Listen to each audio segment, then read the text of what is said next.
And there it is.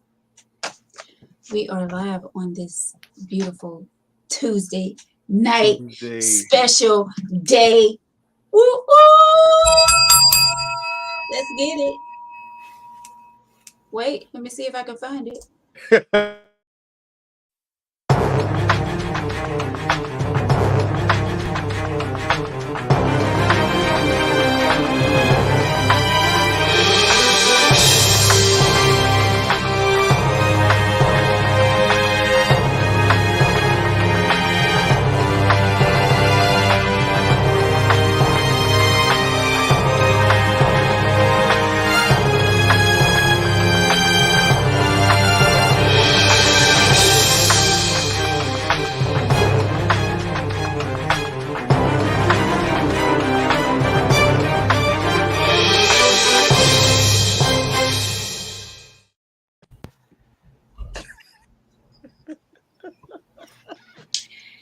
Hello and welcome to Tangy Tea of Life. This is where we talk about any and everything. I am your host, Veronica, on this very special night. Happy birthday to you. Happy birthday to you. Happy birthday, happy birthday to you. Happy birthday to you. But you're messing up my flow. I thought I was on beat. Birthday, Victor. I appreciate it. Thank you. Happy birthday, bro. Thank you. Thank you, everybody who sent me all those unsolicited birthday messages and all that. Appreciate it. Any news came with that? No. ain't nothing wrong. You got one more year before you turn 40, so you'll be good. What? Yeah, that's how we keep it. Okay. Well, Victor, I hope your day went well and still going well. Wishing you many more birthdays, my brother. Thank you. I appreciate it. Teary-eyed, like who, me or you? Me. I don't know why. Like happy birthday. It's so it's special when you have a birthday, when God blesses you to see another year. It's like I knew I heard something like a glass tingling. I knew it was something there. That's right. Getting his birthday drink on. I'm right with you, brother. It ain't up but some watermelon juice. Yeah. Some what juice? I'm drinking green apple juice. Don't worry about it. Watermelon juice. And I'm drinking water. There you go. Boring. Fatine is back with us. WBLS radio station, New York. What's going on, Fatine? What's going on? What's up? Victor, it is since we've been doing the tea. Mm-hmm. Doesn't it feel good knowing all of these people that we've met through the tea, and like all of these people showing you love on your birthday with photos and all of that? Like Tangy Tea bringing people together. There we go. That's what I was waiting for. Before I answer your question, can you tell us who the tea is sponsored by? Yes. The tea is sponsored by Hip Hop Fitness with Veronica. Join the class every Wednesday night at 7 p.m. and Saturday mornings at 9 o'clock. Come get your hip hop dance fitness on. We be shaking it and, getting rid of these calories and having fun at the same time. It's a lot of fun, guys. Seriously, come out. Hip Hop Fitness with Veronica. I am the instructor, of course. Wednesday night, 7 p.m. Saturday mornings, 9 a.m. B.A. Gary Gym in Dartmouth. Thank you, Victor. Yeah, and Victor, so I have to go to the gym. If they are working out like that video I sent you, if they're working out like that, then I'll be there. Are they working out like that, Vic? Let her know.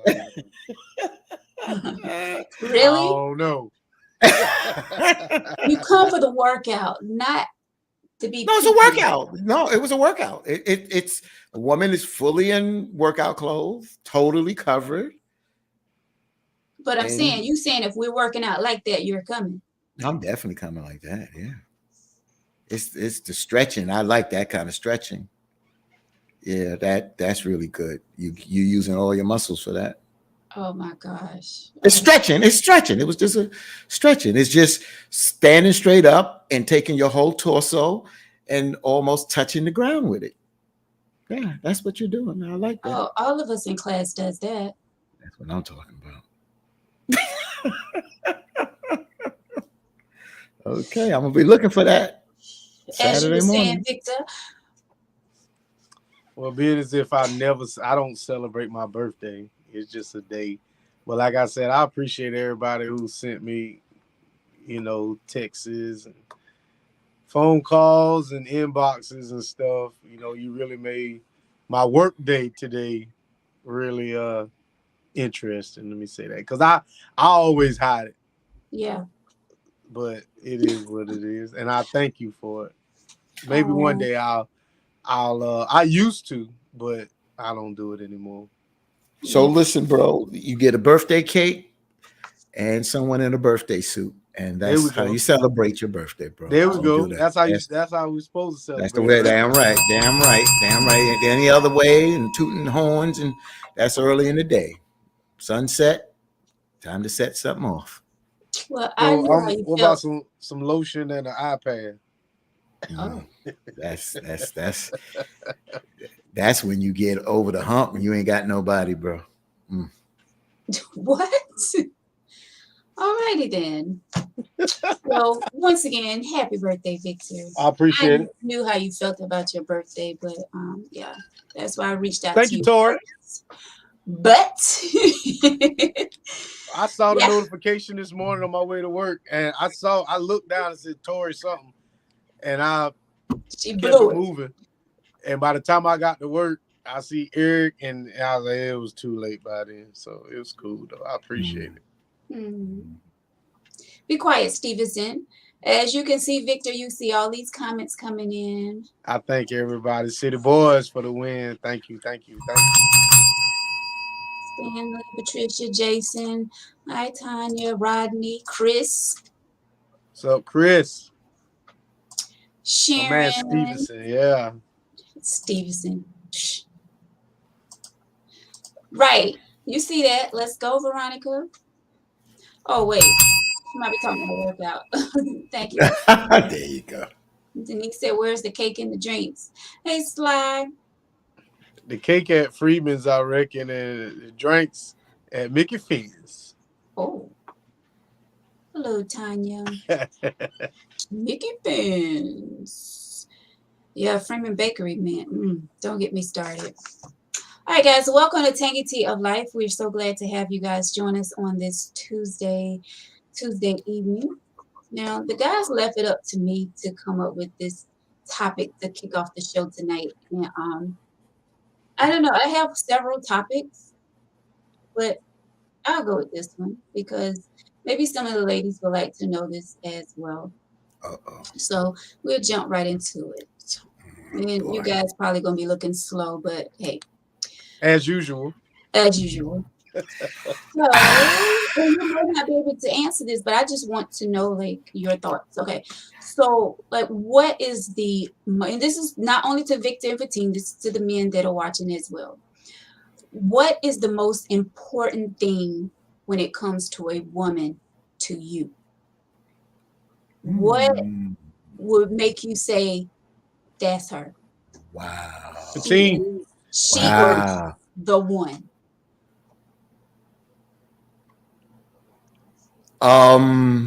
Wait, let me get some music. You said one thing, huh? One thing. Like, what is the most important thing that would you be like, that's the one? Physically?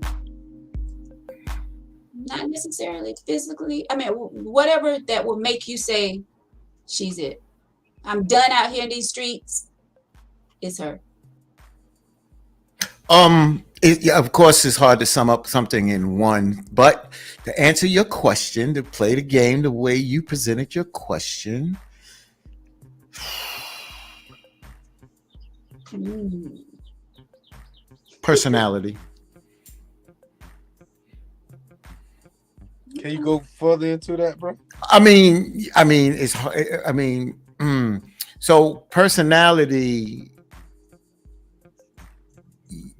I think when you meet someone that is it, there's a lot of factors there, but to do, to me, one of the main things, I was tossing between humility and personality. The reason why I went with personality, because humility could fall into that. So I'm looking at the encompassment of personality. I have to be drawn to her.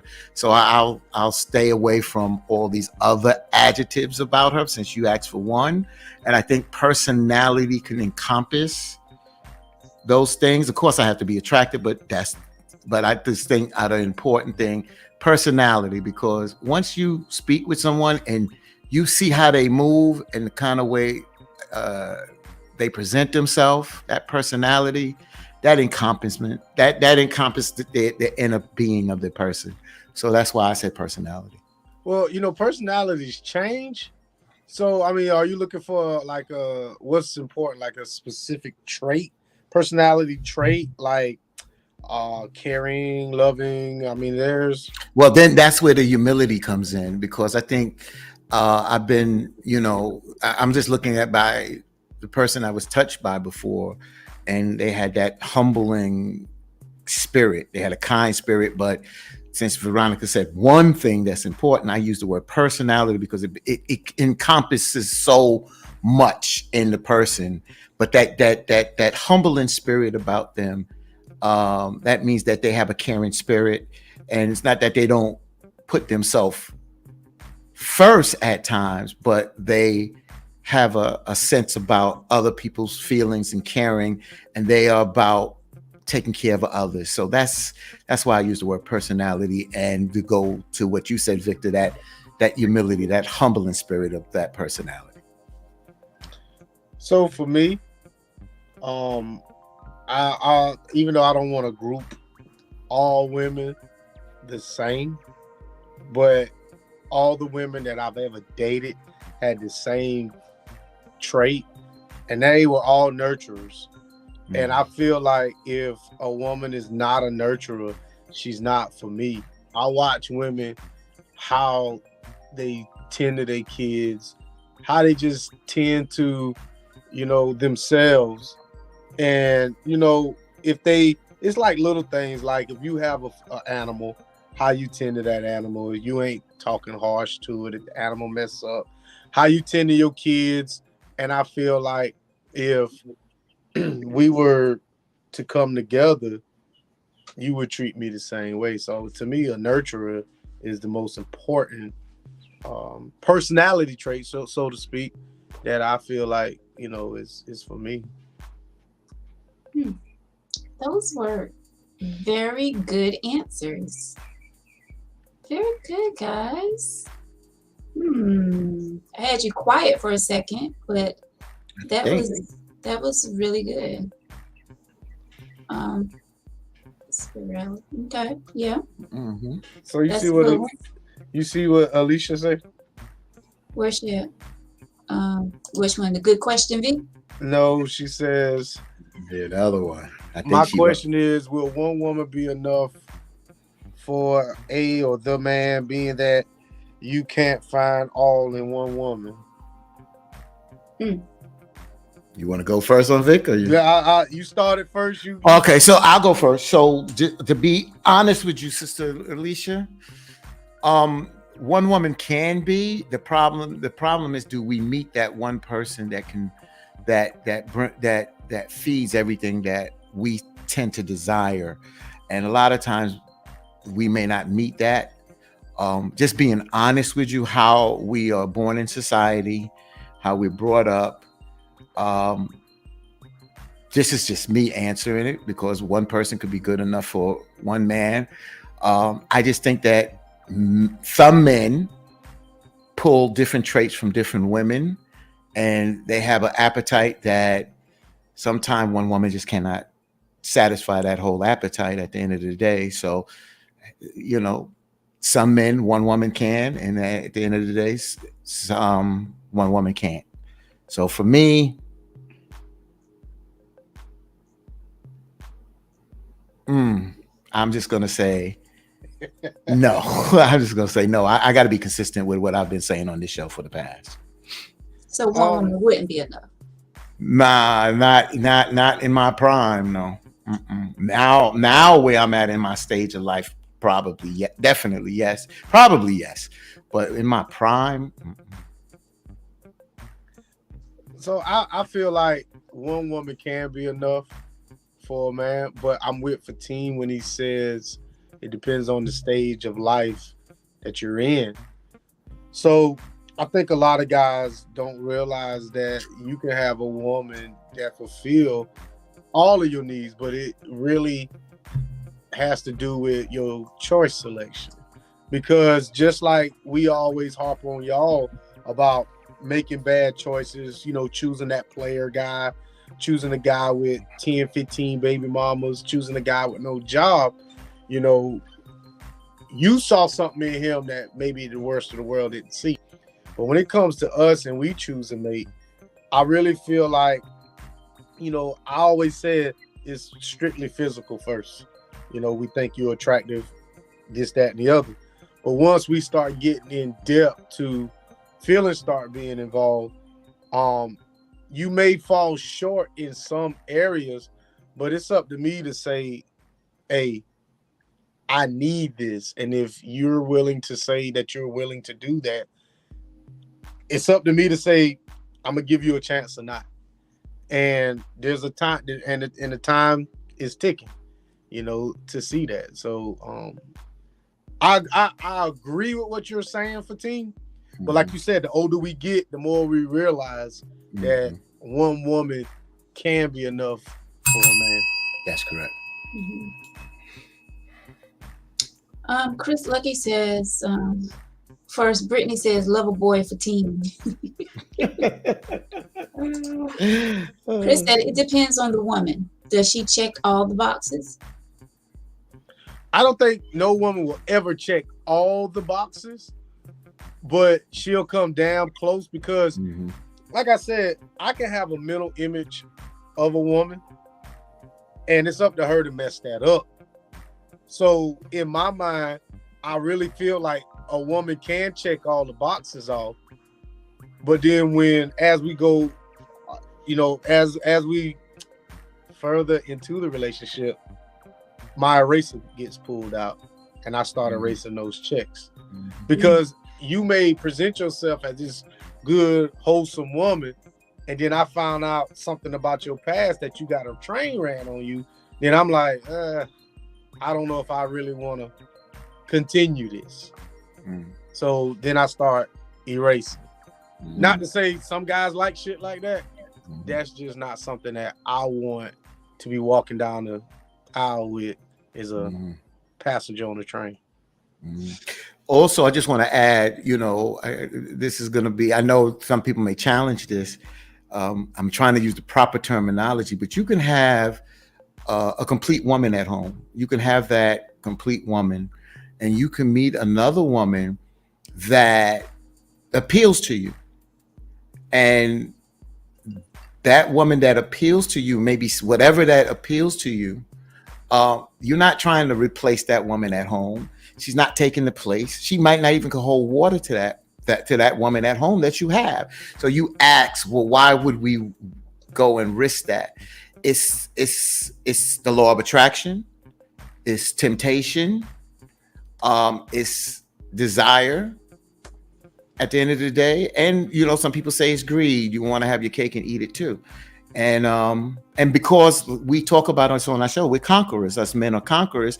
At the end, it's a challenge. And for us, women are challenges. There's no ifs, ands, and buts about it. A woman is a challenge for us. And even if you have someone that makes you happy at home, sometimes you want to somehow experience that person, even if it's a conversation, if it's a ride home on the train, or if it's a little deeper than that, it can happen. And you ask why.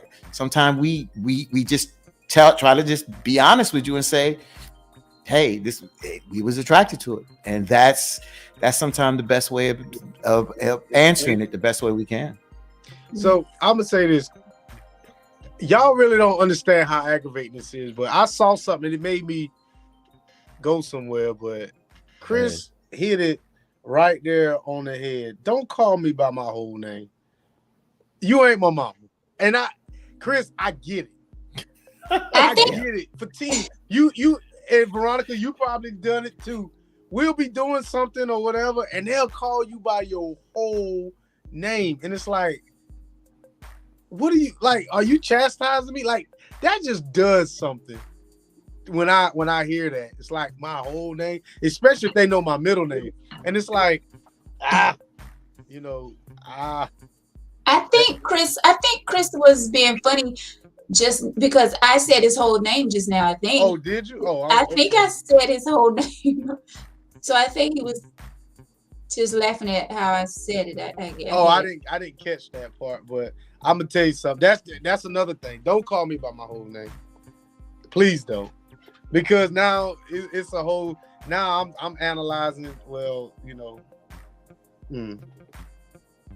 I've never had a woman that decided to address me like that, but it does sound like if a woman does do that, it is a sense of chastisement. You understand what I'm saying? I can see if they call you and think you're not responding or something like that. Oh, I didn't see you breathing or something. I called you by your whole name. That's different. But if it's in a sense of a lecture or argument, nah, That's to you all from Alicia. Thank you for your honesty, but there are women out here that can be enough even in your prime, because there's some freaky, nurturing, catering, loving, and respectful women out there that knows when and where to wear that different hat. And Alicia, that's why I said in the beginning that there are women out there. The question is, do we meet them? We don't meet every woman out here. And a lot of times, how often do men take the time and really date for a while to meet that quote unquote right person? You understand? So you're right, Alicia, that person can be out there. The question is, are you meeting that person? And you may not be meeting that person. So, Veronica, I sure hope you put Wanda's comment up there, but I want to comment on that. I have an issue with when people, and it's not a shot at Alicia, it's not, but I have an issue when people start characterizing themselves. When they say, oh, I'm just this good woman and he messed up and I'm wholesome and I'm caring and I'm nurturing. But if that man didn't think so, then you're not. Mm-hmm. You can't accurately describe yourself. That's what everybody else does. People want to think, or they have this mental image in their mind that they are one way, but in society, everybody looks at you like you're an asshole. I'm not saying her. I'm just throwing this out there.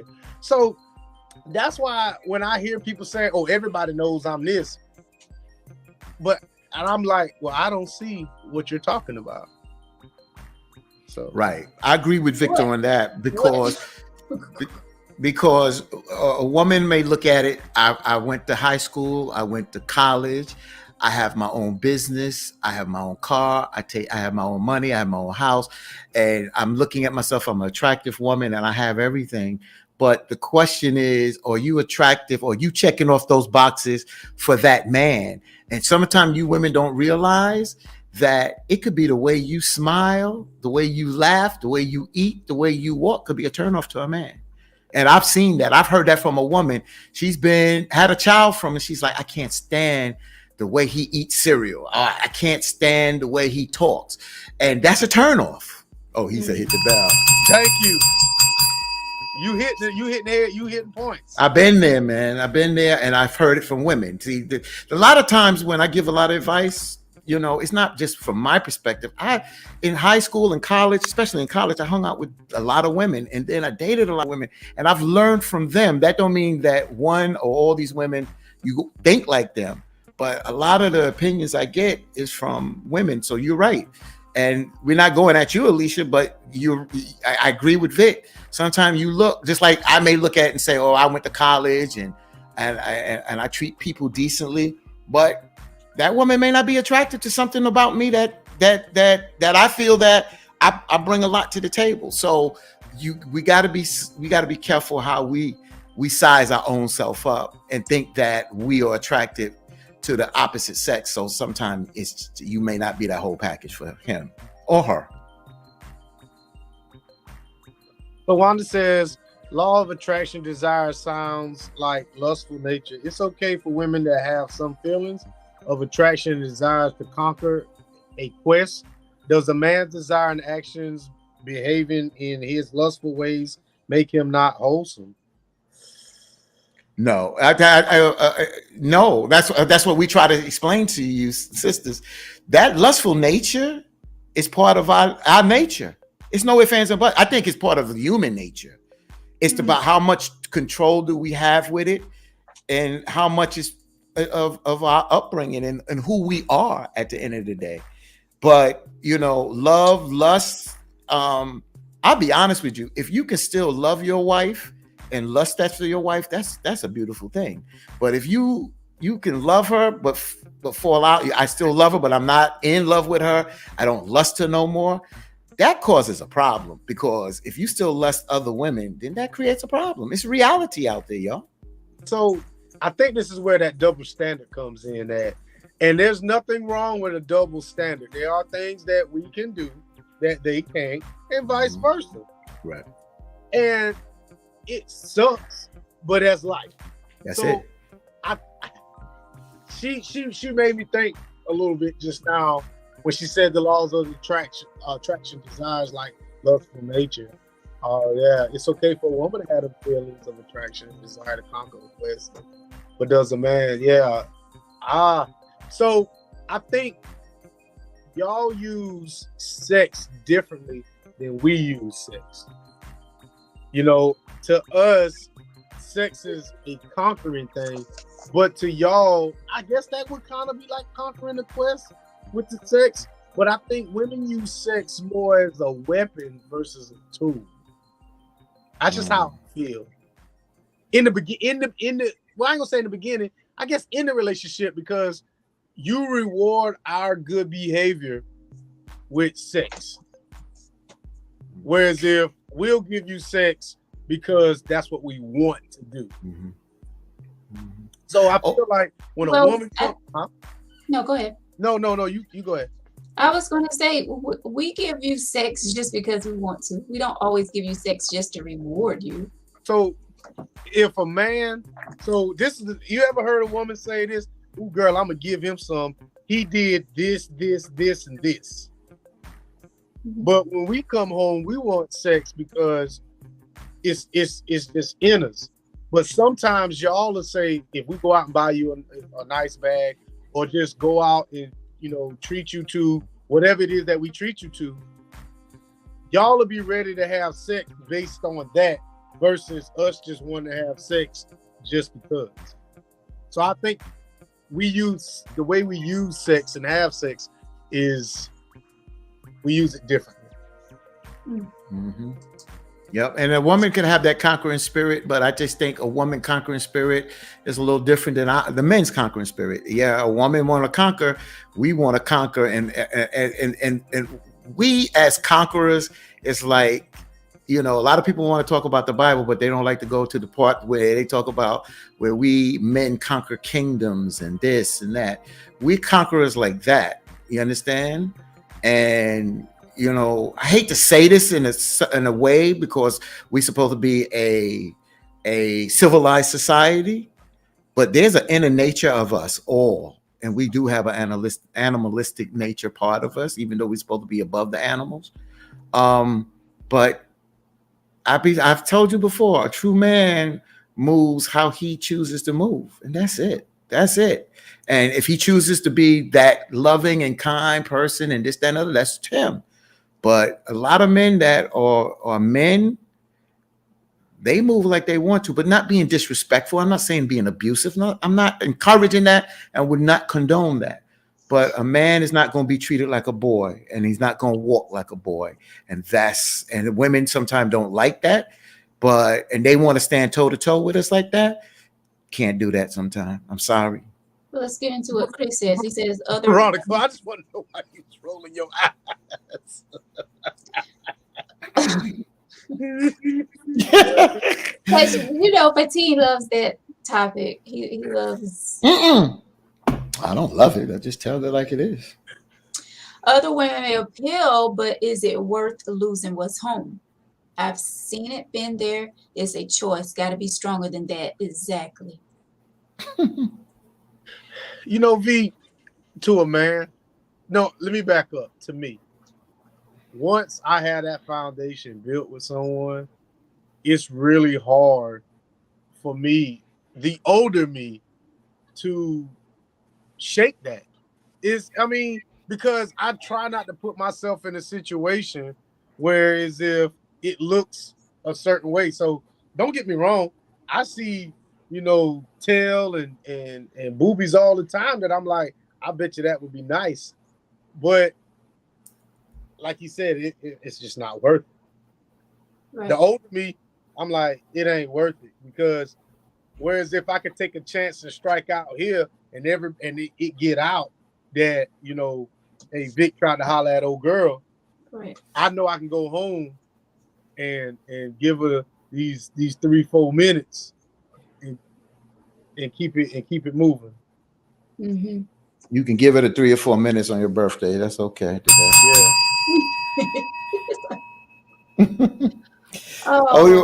Wait. Y'all wait, Veronica. So why were you rolling your eyes? No, you know how I get on that subject. So we're not going there. But I mean, you said some things that made sense, but when we get on that topic, it's just very touchy for me because I just think that it's a mind thing. Like I feel like you have control over the decisions that you make. Mm-hmm. You have control over it, whether you say that it's a man and y'all have this lust thing inside of you, you was born with it or whatever, but I still feel like it depends on that person. Bottom line, you have the choice to not make that decision. Good. I got a question for you. Veronica. So, I was told, since we're talking about lust, if a man is I'm just going to give example, is working with a woman and he lusts over her, but never acts on that physical. He doesn't physically. When I say, he let it be known that, hey, I like you, I this, that, and the other, but nothing happens. He doesn't cross that line, no kiss, no physical. I hear more women say that it would be better to tap it and move on than to have feelings for it. I've been through this. So I looked at it. I thought I was brought up to the point that we all can be attracted to something. It's about not crossing that line of doing anything physical. But somebody said, if you give your heart to somebody, then that's worse than the physical act. And I'm just confused on that. What is your thoughts on that? I think it depends on that person, for ones that can tap it or whatever you want to call it and move on, that would be something easy for them to do. But for someone that, can't just tap it, they don't want to just tap it. They're actually looking for, something else. Then that's going to be hard for them. So you have to be careful. Like when you're laying down with someone, are you trying to take it somewhere? No, you're not trying to take it nowhere because of your circumstance. But it's known that if your circumstance wasn't that, then it might move into a different direction. But because of circumstance, you don't do it. So I just get lost in that. I'm just sorry. I just get lost in that. And I'd like to hear what women got to say. Hey, so Fatin, I'm gonna ask you something, man. Let's get into the male psyche for a half a second. Yes, sir. Why do you think guys are just searching to tap it? Are they looking for something? Are they like, what is it you think that a guy's just out there just sleeping around, is what do you think his reason for just Self satisfaction, ego, um, and enjoying and enjoying the variety. I gave it those three things right there. I mean, we can break it down even further, but so it's variety, self satisfaction, and ego. Is that our ego? We feed into our ego. We are taught as boys that the more notches we have on the belt, the more we are men. That's how we're taught. That may be wrong, but that's how it's taught to us. Women, you find out we got daughters and find out our daughter slept with a guy, yo, what are you doing? But if our son at a certain age, we kind of pat them on the back. So that's what we grow into as men. And it's looked upon, yeah, go ahead. I see my son over there looking at so-and-so. And that's how it's groomed in there. So that's why I answered those three things there. So Wanda she says, until we begin to understand healthy, emotional, supportive, and loving relationships immersed in intimacy within our groups, we are going to flounder. Generations before us have not taught us the best of practices, and we aren't doing such a grand job at this point. My opinion, the team just That's true. hit on it. And I didn't see that comment. I did not see that comment. We wanted to put it up before, but yeah, you're right. Yeah, you just touched on it. Mm-hmm. That's the truth. Huh? What you say, V? No, I was saying that's the truth. So Alicia says, but I feel the woman must match her mate when it comes to sex. And if they don't learn to, which would help her be just the one for him, and he won't have the need to step out, and not just in sex, but anything that will cause him to step out. But let me just say this to you, Alicia, real quick. You can give him good sex, and the next morning, if he has an opportunity, he may tap something up. See, that's what I'm trying to tell you, that a lot from your eyes, you're looking at it as just good sex and matching our energy, but that's just not all for some of us men. It's just not the all. So I'm gonna go ahead, V, and it's gonna be. I'm gonna put it's a comment up here, and it's gonna be a ground shaking comment. I think I know where you're going, because that's where I was going next. Is it Sly? Yes. Hey, before you put it up there, for team, she gonna put this comment up there, and we may break the internet, but he ain't lying. All right, let's go. When I read it, I was like, okay. Sly says, "Oh, women can't survive without men, but men can survive without women. But it's not good for a man to be alone, if y'all understand." You can end the damn show right there. That is a true fact. We are talking about survival. We're talking about survival. We're not talking about relationship. See, and women want to, when somebody makes a comment like that, women want to say, well, how you gonna do this and do that? We're talking about survival. We just talk about strictly survival. I can agree with that. You can't. Now, in some species, yes, the woman is, or the female species is, the female gender of that species is the stronger one, the hunter, the whatever. But we're talking about just strictly survival. I don't think y'all will make it. Oh, the women are saying no, that's not true. Michelle said that's a lie. But see, and that's the thing. So if you think about it, take every man out of your life and see if you can live for a year, no matter what you do. So we talking about all inventions, everything that a man has invented or has a patent on. I mean, understand back in the day, there was a lot of things that, probably was a woman idea the man took credit for. But if you started today, there are a lot of things that, I'm not saying it couldn't happen, but it would be very, very, very hard for y'all to survive without a man. Survive. Who I gonna don't think open I that would pickle want jar? to. Who gonna open that pickle jar? I ain't touching it because I don't. I never thought of something like that. I think there's. You, If they, yeah, you're not I hear gonna what. touch it? Nah, I ain't touching that. Who gonna change the? Oh, I ain't saying it's a female mechanics, but it ain't a lot of them. I mean, but there's YouTube to find that stuff out, though. Really, YouTube. But who gonna run? I ain't saying there's not women IT people out there, but who gonna put that TV? Who gonna bring that TV from Walmart and bring it in the house? Who gonna at the electricity station? Who gonna tighten the packing up on them pumps? Who gonna make sure the generators generating electricity? It ain't a lot of women electricians. So We're gonna come together and tote that TV in the house. y'all can't even come together to find a place to eat. How y'all gonna come together and lift a TV and mount it on the wall? Y'all don't even know what a level is. So don't miss me with that. What? Are you talking Right about now, the levels that go on the wall where you level it up off to see there you like go. what's the middle or come on? Yeah. Ain't no more Amazon Prime. So half of y'all done right there. Bezos, yeah, y'all done after that. Ain't no more Amazon Prime, bro. Ain't no more of that. I ain't got nothing to comment on this. Yeah, you do.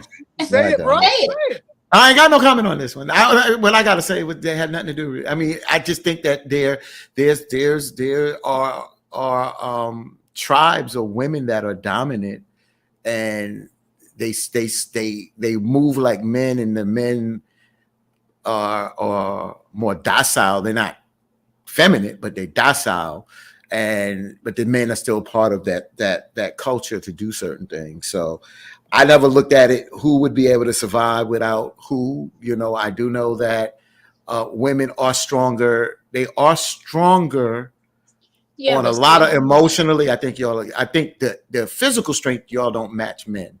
But I think when it comes down to other things, pain and this, that, and the other, through what we've morphed into, I think women are just a stronger creature in a lot of aspects than men. yeah, but let's be real. Certain things we do need a man for. Of course, and I agree with that. I do. I agree with that. I do. That's why James Brown words, it's a man's word, but where would it be without a woman or a girl? Exactly. So We just got finished saying these women jumping on us.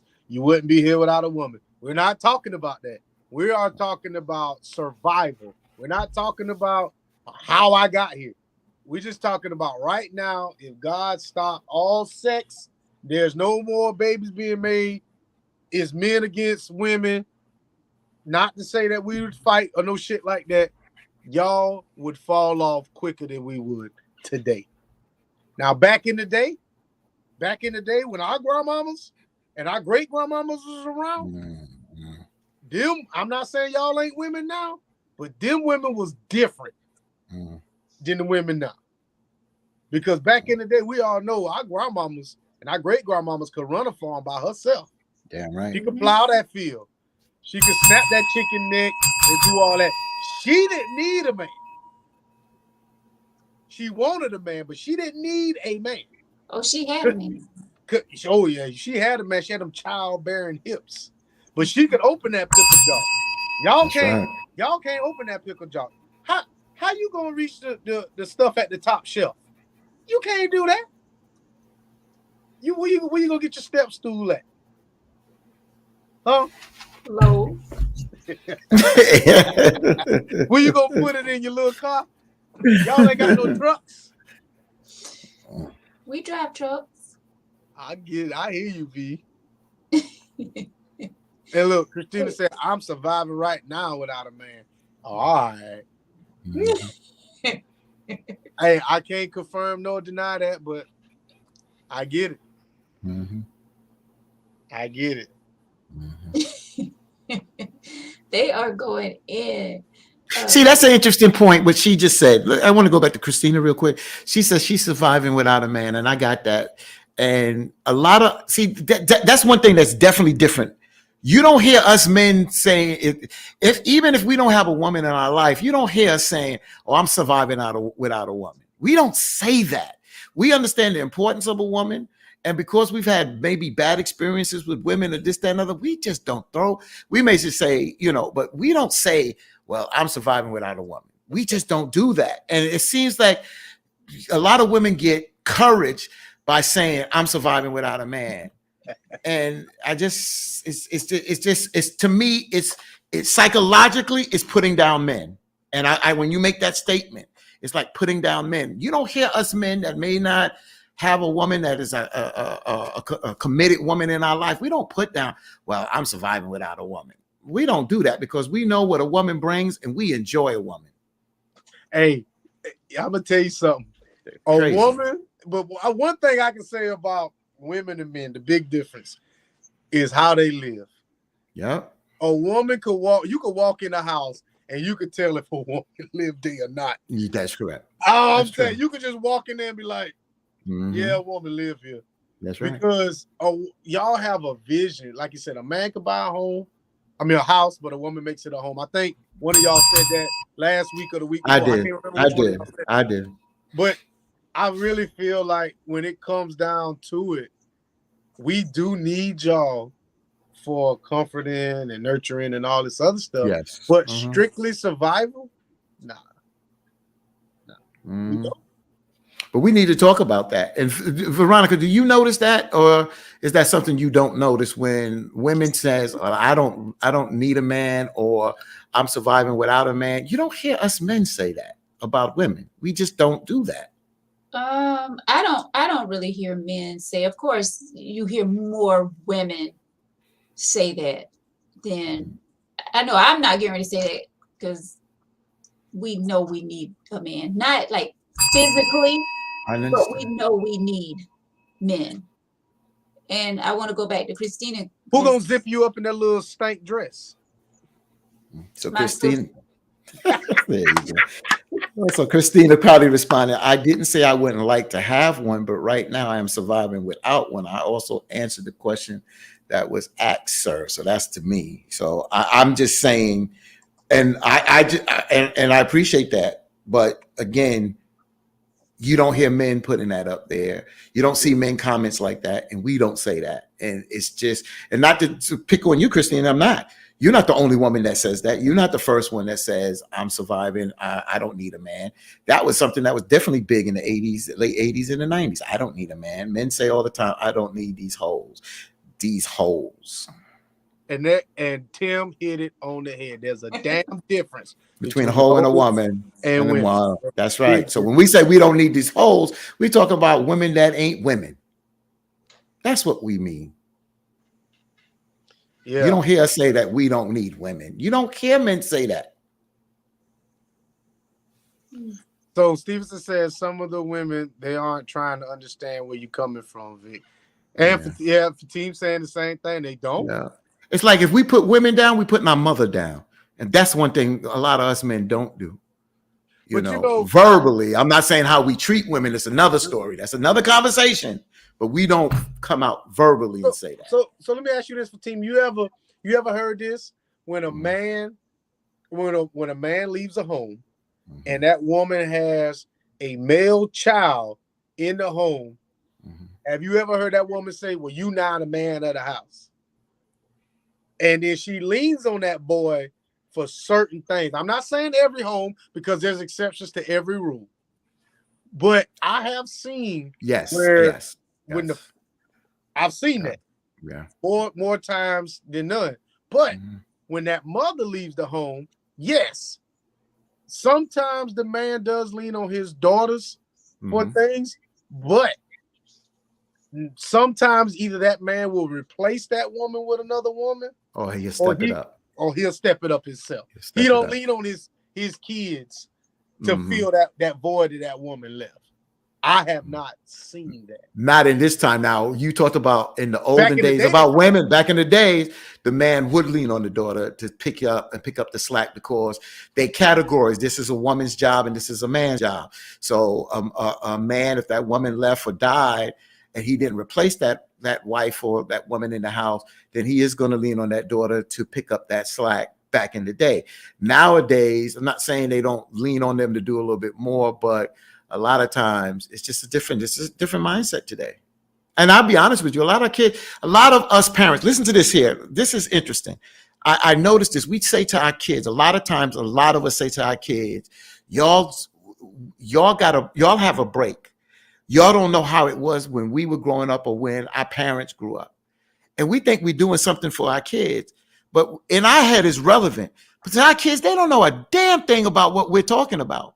So when we say that to them, that's why I think a lot of kids are not made like how we or our parents were made at the end of the day, because they were thrust into responsibility.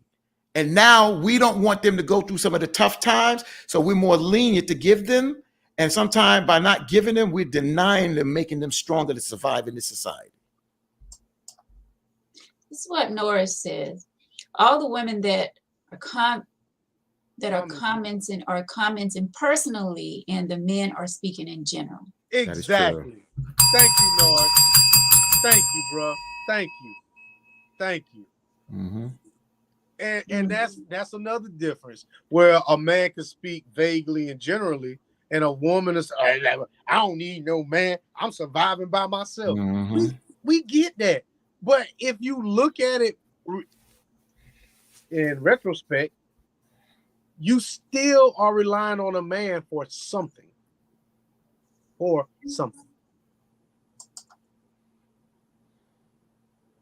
Women always say they don't need no man for until it's time to put on the pants. Then it's the I'm a woman complex. Yep.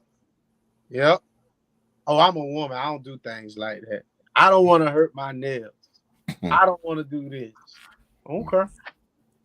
But you know, back in the day, grandmama didn't have no nails. Them nails was a tool. Them nails wasn't looked to be all prissy and stuff. Mm-hmm. Mm-hmm. Got a lot of female eggs. Egos here. Excuse me, egos on here. Rather than argue trying to prove they don't need a man, instead of simply admitting that they need a man. Drop the egos, lady. And you know what, John? Mm-hmm. If I had a cigar in my hand, bro, I would salute you. I'm telling you. Yeah. Because that's what we said as a men just now. We don't say that we don't need a woman.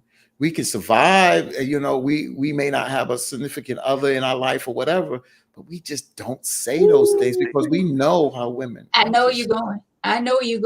Go ahead. I know you're going. Go ahead. That right there, I got a problem with. But he ain't lying. Yeah. He is not lying. We got a lot of mothers in this generation teaching their daughters to be without a man. Bruh, we can end the show now. Yeah. And I brought this up when we were talking about, I mean, we didn't go into depth about the book Shahrazad Ali talked about, but that's why a lot of women that don't have men in their life and raising daughters, they don't even realize how they talk about men, how that goes in their children, their daughter's subconscious, goes in their conscious mind and in their subconscious. And then they grow up with that crap. Mm-hmm. How about Cheryl? Yeah. Cheryl, I think you own to something. You keep talking about women back in the day, but the men back in the day was not like the males nowadays. So if you look at it, they are the same. You still got men running around on women, having 2 and 3 and 4 families. But they love the work. Huh? They love the work. Yeah, but they still did the same thing. They did the same thing. They worked, and me and Vic worked. Half of these men don't want to work. Oh, no. It's what this is. Go ahead and say now. That's a good point. The men that did not work back in the day did not get rewarded with coochie. Y'all the ones giving these men play. Because if y'all didn't reward the men with your golden box, then that would be motivation for them to get a job. But see, nowadays, it's easy for a man to get some play because women, y'all elevated, y'all stepped up, y'all have high-paying jobs, and you'll say, I don't need a man, but you want some peace. Mm-hmm. And that's where, back in the day, it wasn't like that. You got to have a J-O-B to be with me. You got to have a J-O-B if you want to be with me. Ain't nothing going on but the rent. But see, you got to have a J. Exactly. So that's where I think Kevin Samuel kind of hits on it at this day and age. I feel like the male has been devalued because you have a lot of women with good paying jobs. They have elevated, like I said, they elevated themselves.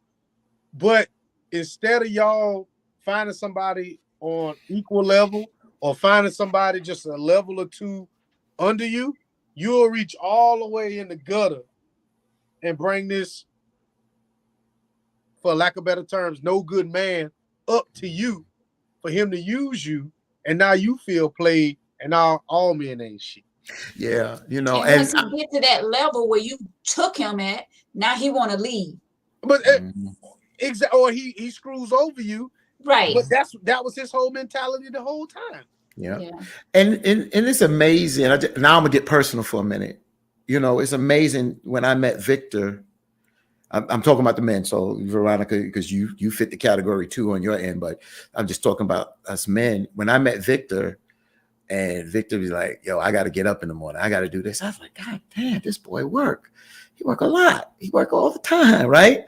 Then I had to take back a look at myself. Well, Fatin, you got 3 jobs, and I thought that I got into my second job through my first breakup, and I got in my second job. But I was just sitting here thinking, I was 22 when my father died.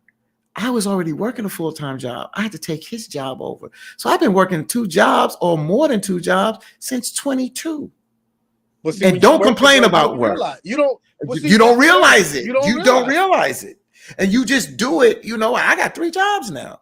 And I enjoy what I do. See, that's the difference too. I enjoy what I do. Right. But there's a lot of men that enjoy going out to work and this, that, and the other. So to go back to Cheryl's comment that, you know, the men ain't like the men back in the day.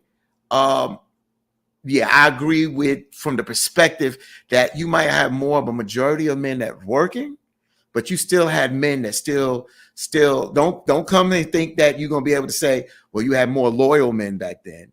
No, that ain't true. That you see what Tim say? You see what Tim say? Women try to carry more masculine energy now. Yeah, they do. They do. And it's not attractive, not to men. It's not attractive. Now, to an extent, well, I'm gonna say this: an independent woman is respectable that wants a man. Mm-hmm. That wants a man. Not that's attractive. That yeah.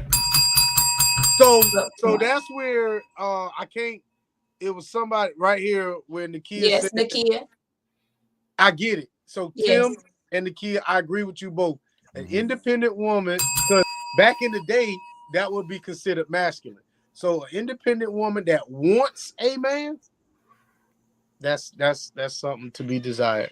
Yeah. Not need. Exactly. Because you know that's a big thing. That's a big thing. Because I don't want you to need me. I want you to want me. But in a sense, I still want to feel like you need me. Yeah. Yeah. Whether you need me or not, make me feel like you need me, whether you do or not. Yeah. Right. And let me just say this. I'm not gonna put Veronica on the spot, but I'm gonna just say this. So, you know, sometimes me and Veronica agree to disagree, and sometimes we go hard at each other. But I'm gonna just say this about Veronica. There's some things that Veronica talks about.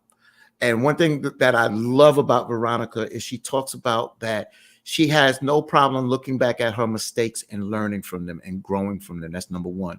Number 2, one thing I do love about you, Veronica, is that you do have that humility. You do have that old-fashioned, I call it, because I'm a Northerner, have that Southern hospitality, and you have that regalness of a woman that are looking for a certain type of man, and you are willing to give yourself to that certain type of man. That is attractive.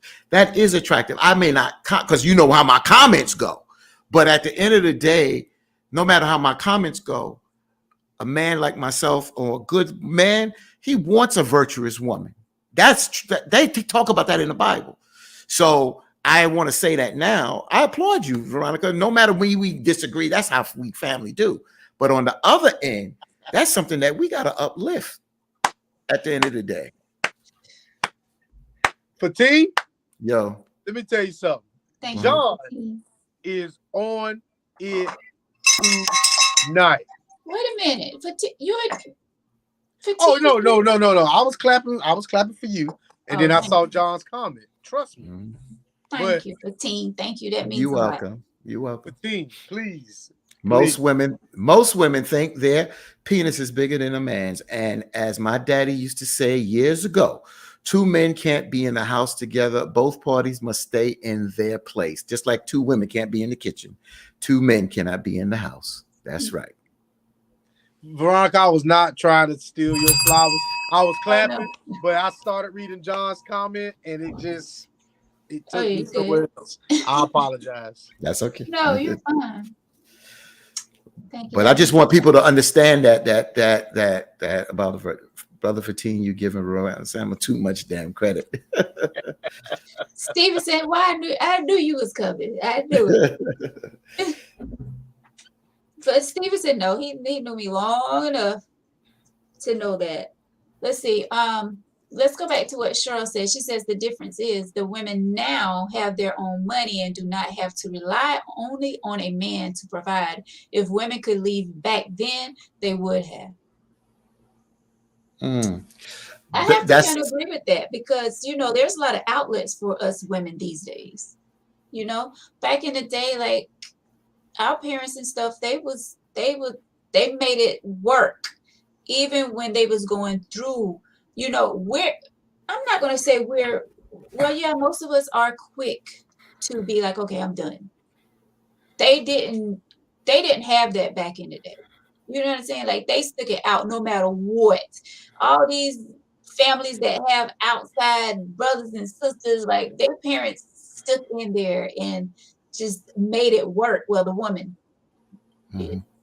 So leave her comment up there for I'm going to dissect this, Sister Cheryl. So the difference is the women now have their own money and do not have to rely on a man. 100% true on a man to provide. If a woman could leave back then, they would have, or leave back then, they would have. And the reason why I disagree with that, because you had some women that had a profession, and still gave that man that respect, even if they brought more money home. If that woman was a nurse or had a professional job, had a business that brought more money in, they still allowed the man to be a man in that house. That's the difference. There's a mindset today with women thinking that they wear the pants at the end of the day, where back then women gave men that respect, even if they brought more money into the house. I didn't mean to cut you off, but how many of our grandparents was making more than? How many of our grandmothers was making more? Not a lot. That's why I said not a lot. But the women that's why I use the example. That's why that example is hard to. That's hypothetical, and that hypothetical is not a really large realization. So you got to look at the small amount of women that did bring more money into the house, because there were professional women back then. We don't sit here and think that. See, Madam Walker, probably, I don't know if she was married or not, but you look at professional women that were singers or whatever, brought more money in, and but yeah, so a lot of women still gave their man a chance to be the man. A lot of men couldn't deal with that, and it may cause the friction in the house in the sense of the woman making more money. But a lot of women still placated to the man and say, that's still my man, and that's the man of the house. That's my husband. That's how it's a different mindset today. You can look at Wendy Williams. You can look at Monique. They significantly make more money than their men do, but they still let their men be the man. Wendy's a little different story. So I challenge all women to read this. I just kind of skimmed over what John put up there. But if you get a chance, read Proverbs 31. And I just kind of skimmed over it. I never read it before until just now. But John, you own it tonight, bro.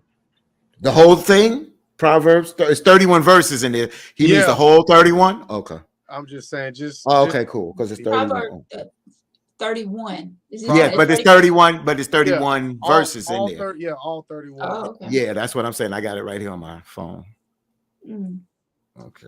So I'll tell you this, back in the if you and we talk about back in the day, and we can only speculate, but I can tell you this,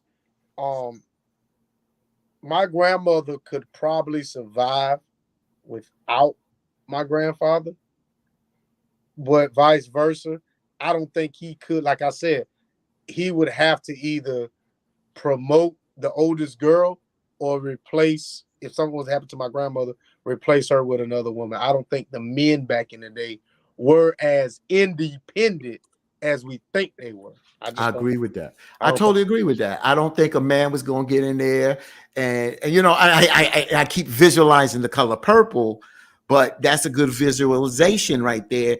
That Mister was not going to be in that house cooking and cleaning and checking after the kids, and he wasn't going to do that. That kind of man wasn't going to do that.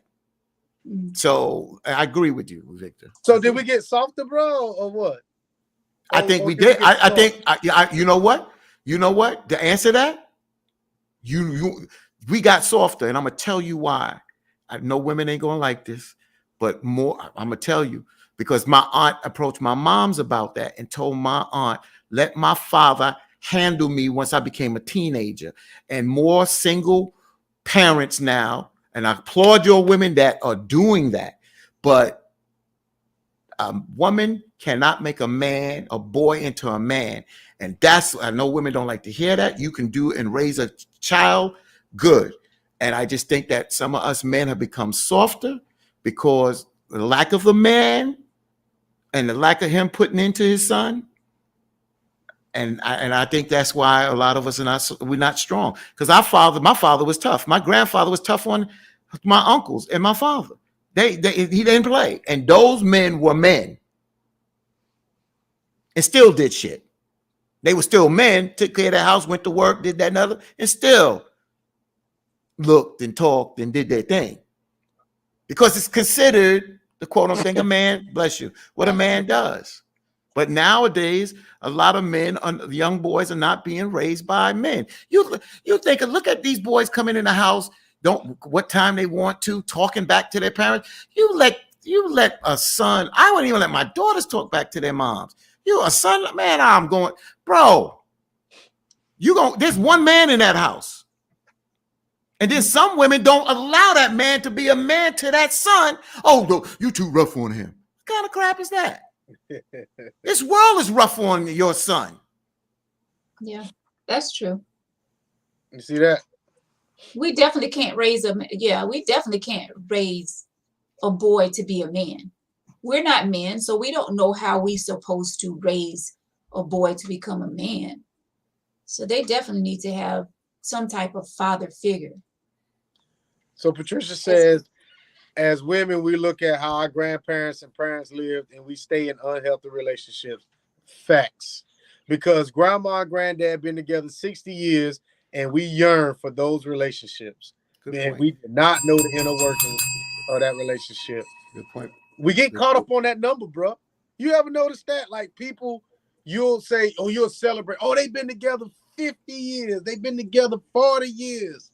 And been unhappy for 30. How many years? 30. Yep. But I'm going to ask you this, man, and I know there's an exception to the rule, but can two people be completely happy with each other for 50 years? Yes, I think so.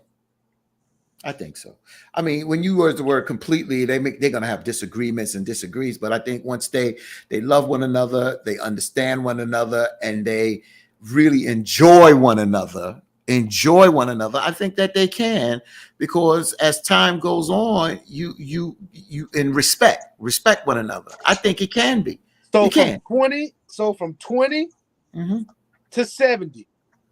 So we all know a man is tuned up, revved up from about 21 to down 33, 34. And then that woman get revved up about 35 to 50. So you mean to tell me from 21 to 50, I was completely happy with you? I hate to use the word that, because that word completely is extreme. Yeah, you're right. That's too extreme. But I think majority, yes. let's say, I think that, remember, that's why I said you have your disagreements in there. But once you respect that person, you love that person, you honor that person, you work through those things. And when you really like that person, you get through those things, Vic. But, And no, it makes me smile because there are some people out there. Veronica talks about her parents. I don't want to put your parents on the main topic, but from what I've heard, I applaud your parents, and they've been together for a long period of time. My parents been together for what, 54 years, going on 55. But I'm not gonna say all their years was peachy cream. No. And John put a question out there, how you figured they were unhappy relationships. I'm not saying all relationships that are long relationships, 40, 50, 60 years. I'm not saying that all of them been unhappy. I'm not saying that. That's just like my pastor, may he rest in peace, my Reverend Burroughs. Him and his wife, they've been married, oh my goodness. But he once said they never had an argument. They had disagreements, but they never been like in an argument, if that makes sense. That's what he said, and I believe him. He's not here to defend himself. So I ain't gonna speak ill of the dead, but I don't believe that shit. that's what he said. And I forgot how long they've been, married, but I mean, it's possible that people try to avoid having confrontation within their relationship. I get it. But to me, that's unhealthy. But I'm not gonna speak on his relationship. But I really feel like I can only hold in so much until that shit comes out. Now, I'm walking up the steps, and there's a piece of paper on the floor. Now I cussed you out because you came home at 2:00 in the morning on a girls' night out 7 years ago. You know what I'm saying? I'm holding all that in. So I feel like, No, go ahead, Vic.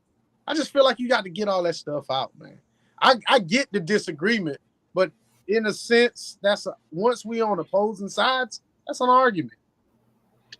But a lot of our problem these days with relationships is a lot of people tend to put people in their business, and that's why. And I think I don't know if it was Charles, somebody put that up there. A lot of people broke up without separating. A lot of people, they tend to put other folks in their business, and that's why relationships and things aren't working and aren't lasting like back in the day. They were unhealthy relationships. They just didn't let everyone know their business, and that's true. They go through things, but they didn't let everyone know. Now you got social media. People be putting on social media with their business, what they're going through in their relationships and all that stuff. Like, we don't need to know that. We don't need to know that. So what if social media was back in the day? How do you think if social media was back 100 years ago when our grandparents was alive, do you think that would have changed the outlook of us? Possibly. Good or bad? Bad, because the more people that's in your business, man, the more problems it creates. It just creates more problems. But I think it would be a good thing because we could have learned from that. Don't put your business out there like that. You know what I'm saying? Exactly. Well, shit. Yeah, I think it would be like you said, I'm with you, because we would see where our grandparents, like if you look at it now, our grandparents made mistakes and they pound that in us. Don't do this. Don't do this. The stove is hot. Don't do this. So I feel like our kids now see 40 and 50-year-olds fighting in the middle of the street based on putting their business out there. Yeah, our kids still do little shit, but I feel like our grandkids may say, you see how my daddy went out there and talked about all these different women he was sleeping with. I ain't gonna do that same shit because he was stupid. You know what I'm saying? Right. If y'all notice how relationships have evolved are changing now, and I put that out there. But let me just get back to this point real quick. 50 years in a marriage, getting married, fighting, blacking people eye, this, that, and the other. and to survive that till you get old, sleeping in separate beds, separate rooms, that's not a good relationship. That's a toxic relationship. Yeah. And what the hell are you going to be moving in a toxic relationship? And if either or think that I can argue and say things about you and do this and do that and think that's acceptable, I don't want to get in my situation, but it comes a time when enough is enough, and I don't believe in that toxicity there, but relationships are changing. And I'm gonna tell you now, a lot of young people ain't just not tolerating a lot of BS. They just not. They're not. Bruh, John is on it tonight, man. Mm-hmm.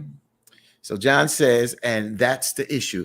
You didn't stay in a child's place, overhearing grown folks' conversation. Now, as an adult, you carry all this into adulthood, and it's possible it has sabotaged you and so many women from getting into relationships and marriage because of what you might have heard. Same thing I brought up earlier, John, and Shahrazad Ali wrote in her book, is that when a man may not be at the house for whatever, and the kids are surrounded by women and the women are talking bad about the man or the father around the kids, that poisons their mind. And they don't see that. Oh, that so-and-so ain't no good. That your daddy ain't no good. He ain't this. Yo, keep a child in their place. I never heard unless my parents argue in the door, it came out the door. But when they talk that personal stuff, they kept that amongst them. Mm-hmm. I can't stand John. Well, you know what? Okay, he says that, but let's go back to Mr. Sammy comment. If you're married to your soulmate, that marriage can last for a lifetime. And Mr. Sammy, I give you a bell, but I bring up again, Mr. Sammy, is that because we get together with someone, because we procreate with someone, because we walk down the aisle with someone, does that mean that is our soulmate, Mr. Sammy? Nope. That's the problem, Mr. Sammy, right there. We think the person that we choose or the person that choose us, that after the initial stage, that the second phase and the third stage of life, it's going to work. And it may hit that bump in the road. And if it hits that bump in the road and you are not thriving together, what's the purpose of staying together then? So when do you think you realize someone is your soulmate? The day before you die? Because sometimes when you're in a relationship and things are going good, you'll say, oh, you are just my person. But when some shit happens and y'all break up, it seems like if y'all were soulmates, that shouldn't have never happened. Right. It's hard. That's hard. That's a hard question. So how do you know when someone? I think the only time you'll know somebody's your soulmate is a second before you die, and that's when you'll know. Because in my opinion, I don't think you'll ever know. I think shit feels good when you're in it and things are flowing and whatever. Good, yeah. Everything's good. Oh, this is my person. Mm-hmm. And then when shit gets bad, it's whatever. But for you to definitively know that this person is my soulmate, I don't know if you can ever know that. Well, so Victor, you're dealing with an absolute again, and I like what you're saying, and I think that's a good conversation there. And I would argue on the other side of that, because I do agree that you can know a person is your soulmate through how you've grown together and where you're at in life. So for instance, Victor, I give you an example. You get married at 20, you're very compatible, you have kids, and it's just such a loving relationship. Then you go into the second stage where your kids leave, now you by yourself, then the grandkids leave, and you're still thriving in this relationship. You know her, she knows you. Y'all, any disagreements, y'all work through those kind of things. And it's just, people realize that not only do y'all get along together, y'all start looking like each other. They always say that, right? But as time goes on, I don't think it has to be on your deathbed. I think after a certain amount of time, two people know that, yo, they're really compatible. We're really compatible because we enjoy one another. And there are couples that have been together for a long period of time and they enjoy one another. If the sex goes, if some of the looks go, they still enjoy one another. They eat together. They watch Jeopardy together. They watch Wheel of Fortune together. They go to bed. They laugh together. They talk together. They walk together. Those people know that they're soulmates. And when that family comes around, the kids, the grandkids, the great grandkids, they look up to the monarch and the patriarch of the family because they are a great example of a couple that has worked. So let me ask you this then. Yes, sir. Do you have to have a sexual relationship with your soulmate? No. Can your soulmate be in a relationship with somebody else? Oh. What do you mean? What do you mean? So we all, that's a good question. That's a good one. Go ahead and explain that. I think I got that. in my mind, Okay. I can have a soulmate Right. and it never turn into anything sexual. We're just compatible. I really feel like when we're talking about soulmates, we sexualize so many things that I really feel like two people can come together and cohabitate together and never cross that boundary that goes into sex. But I do believe that your soulmate can be married to somebody else. I do believe that. But I'm talking about we think of soulmates and thinking that, oh, because you're my soulmate, we supposed to be together.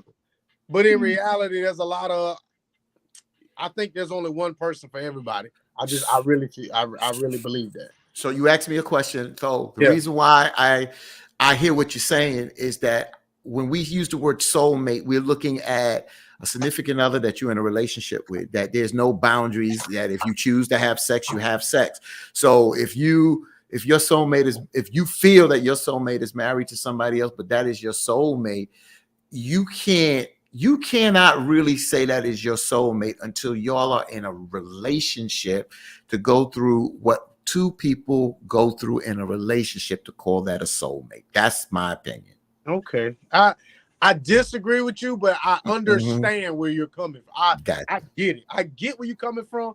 I can't agree because Cheryl says, I think best friend can be soulmates, and then John says I do agree about unbreakable bonds. So, Cheryl, go ahead. So have you ever? I think the strongest bonds that I've ever seen were twins, identical twins, and I really feel like they know each other. And to me, those are soulmates. I mean, of course, they're not having sex, but I think that as a society now, we sexualize everything. I like you. I want to have sex. I got to show you by having sex with you. I can like you and never have sex with you. I can spend time with you and never have sex with you. And never. I call that a bond. I just look at soulmates as being interrelated. Can you put Cheryl comment back up there? But I look at that as being interrelated. Yeah, put Cheryl comment. I think best friends can be soulmates. So Cheryl, that's an interesting conversation. I'm not going to say I disagree with you. I think that best friends can be soulmates in a different kind of bond. But when I look at the word soulmate, I'm looking at it as a man and a woman being in a relationship. And see, one of the things we talk about sex, right? You said we over sexualize things, Victor. And I'm saying this to everybody, you, Veronica, and especially you, Cheryl, that one thing about sex is to procreate. But another thing about sex, especially if you are emotionally attached to the person, when you make love to a person, it's just not about getting yours. It's about the expression. When a person loves you and cares for you and emotionally feels that, their love making, that's that emotional feeling. They say love doesn't have a presence, but if you really love a person, you're emotional. When you physically making love to that person, you are emotionally speaking to them. You understand what I'm saying? And when you're doing that, that's why I said when it comes down to soulmates, that's why I said for us to be in a relationship, because that's a different kind of expression. And I think if you are not being able to have no boundaries with that significant other, if there's a boundary, they're with somebody else or whatever, I just can't quite call them my soulmate. So the definition of a soulmate is a person suited to another as a close friend or romantic partner. I'm sorry, Veronica. I just wanted to put that definition out. Oh no, you're good. Now I was going to say, because I had posted this a while back, where my great uncle and his wife, they were married for 67 years. 67. And the newspaper wrote an article about them, and it was ageless love. Love and sex goes together. Keep two people together. This was in a news article that I think the News and Press has did an article on them. 67 years together. That's a long time. It is a long time. I think they were soulmates. So I want to briefly touch on that. So they've been together 67 years. Let's say they probably, and I'm going to just speculate, they've only been with each other. There are people out there that would say, bro, you don't know what you missed. There are people out there that would say to him, you was with her for 67 years. I'm pretty sure, I'm hoping that they were monogamous to each other. But there are people out there that are so small-minded that's thinking that a number is greater than quality. Right. Quantity. I don't know if quality. I think the number and quality, because if they have a relationship that is quality for 67 years, then if they say you missing something, and if it's quality, that person will turn around and say, I didn't miss a damn thing because I got quality. But when people say you missed something, they're looking at quantity from the perspective. I said it. A number or quantity is greater than quality. That's what I was saying. Yeah. Right, exactly. And we don't know. You're right, Victor. And I just think that if it's a quality relationship, and you getting all that you want, to you can't miss something that you ain't never had. If you satisfied. Am I right? Know, wait. Listen to what I just said. How can you miss something if you never had it and you enjoying what you have? Come on, bro. Talk to me. How can you miss something you've never had or experienced if you're enjoying what you have? So the only reason I'm going to say this, my life was so simple until I started having sex. I agree with that. That causes confusion. Well, that's what Adam and Eve, their life was so simple, right? So they started. That's what I'm saying. Their eyes open, right? And I'm telling you, if you think about the first time you had sex, from that day on, that's all you wanted, and you missed something. That's like, well, shit. If you lost your virginity at whatever age you lost it at, I lost mine at 13, and I felt like, well, damn, I should have been having sex at 12. You know what I'm saying? Right. But we're always gonna chase that cart. We always gonna chase that carrot. Yeah. We always gonna chase that carrot. I just feel like that's possible. If you are happy with who you're with, you're not missing anything. I agree. See, that's too open end, Mr. Sammy, because if you are happy with somebody, I agree with you, but that don't mean if you haven't experienced something that you don't miss something. That's different. I made a statement that if you've never experienced something and you enjoying what you have, how do you miss something you've never had and you are already enjoying? So that's how I'm looking at it. You know what? Now you say that, I get it, because if I'm with someone and I think this is complete happiness, yes, I could probably be happier with someone, but I feel like I'm maxed out here. I get it. You know what? I get it. I get what you say. I get it. Yeah, I think Mr. Sammy was going back to what Victor was saying when I said about they was together for 67 years, and Vic said that there will be someone out there that's questioning, like, do you know what you've been missing? Yeah. And that's why Mr. Sammy's saying, if you're happy with that person, you're not missing out on anything. And you do have people out there that are in relationships and love being with the person who they're with. And you know what, I think that's great. That's great.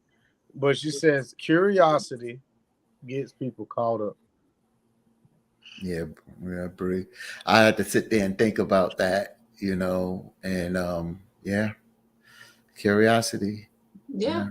So you think we give too many details sometimes when we sit here and we having guys talk and we talk about, hey man, she cooks, she cleans, she do all this, she do all that. But then this woman over here may not do all that. So now he looking at his old lady like, well, I want what Fatim getting. But little do he know that you are getting what Fatim is getting, just not how he's getting it. But see, that's another problem too. A lot of people are comparing what they have to what someone else has. Yeah. You don't know what's going on over here. So stop comparing what you have to what's going on over there. It's not the same. So now I'm Dr. Love. Exactly, Dr. Love, aka Brother Fatim. You can't never miss something you never had. So I think some people don't realize when I hear people say love language, people don't realize what that really means. So if my love language is physical touch and your love language is let's say speaking, you want to hear a love language. So I'm looking at, your man come up to UV and he's saying how much he love you all the time, but my woman coming up to me and she ain't telling me that, but she's physically just touching me, rubbing up on me, all that. You might look at me and be like, well, damn, she don't express herself enough to you. And then now I'm like, well, damn, even though she makes me feel the same way that your man making you feel, I'm questioning her because you putting a doubt in my mind, even though I was completely happy to start with. So I think that's when we start comparing. I think that's when you're right. I think that's when we get into trouble. Yep. Because we could be completely happy with somebody. And then we think, like they said, the 80-20 rule. When we start getting into stuff like that and comparing our relationships to other people, that's when we start getting into trouble. That's exactly right. What is the young lady that put out there about being, she choose to be single? What's her name? You put up a comment earlier. Oh, Christina? Yeah, Christina. So I reason why I go back to Christina. Christina, you don't, from your picture, you don't fit this, but this is all to all the women. I think it was her. Yeah, I think it was Christina. But she jogged something in my mind. So Christina, I say this to you, but I'm really talking from your picture. You may not fit where I'm going. From your picture, you don't fit where I'm going. But I'm talking about some women that are 50 plus that are single, and they've been single for a good 10 years. So that means they went through their 40s or part of their 40s into their 50s. And now let's say mid 50 or your 50s. And if a man comes into your life, what are you looking for? Are you looking for that man to pick up in your life from where you was manless in your 40s? Or because a lot of things that you may not have done because you didn't have that man, quote unquote, in your life. What are you looking for if a man does come in your life? Are you looking for him to bring excitement? Or are you looking for compatibility, but at the stage where you're at in your life? That's my question to the women. Going back through these comments, she wasn't the only one that said that, but no, I just used her because she jarred that in my memory. It's not really, but I'm really talking to a lot of older women that are 50 or older that have been without a man for a while. What are you looking for? Or what are you looking for if a man does come in your life that you're willing to open your arms to have? It's a good man. What are you looking for? Are you looking for that man to bring more excitement to your life or bring stability in a sense of compatibility? You see that? Yes. is people spending as much. If people spend as much energy on their relationship as they do on pursuing someone else's, their relationships could be great. And you end the show again on that note. I'm telling you, we are gotten some bomb ass comments tonight. Yes. Yeah. Great topic. We didn't. Wait. What time we gonna get to this letter? We're not hitting the letter tonight. No, ain't nobody hitting the damn letter. So Nord says we compare through the lens of our eyes. So the way you like it doesn't mean that how anyone else should like it. I agree. Yeah. I agree. Yeah.